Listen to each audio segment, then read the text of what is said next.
Tara pre, merienda tayo sa kantin. Kayo na lang muna pre, wala akong baong ngayon eh. Problema ba yan? Diyan yung lifesaver mo. Hey Beshi, gusto mo pumunta sa kantin? Merienda tayo. Tara, treat ko. Sama ba kayo mag-mall bukas? Oo, sama ako. Kayo na lang, wala akong pera. Problem ba yun? Anong ginagawa ng kaibigan mo? Ay, oo nga. Okay, sabihan ko si Beshi mamaya. Sasama kaya yun?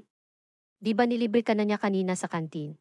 Oo naman, takot lang nun mawala ng kaibigan. Ako na nga lang yung sumasama sa kanya. Oo naman pre, siguradong makakasama ako.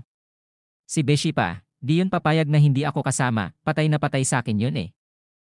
Girls, sama ba kayo sa field trip? Oo naman. Kausapin ko pa si Beshi, sigurado namang ililibre ako nun. May limitasyon din ang pagiging mabait ko at hindi naman ako pinanganak na santo. Marunong din akong magalit lalo na kung alam kong inaabuso na ako.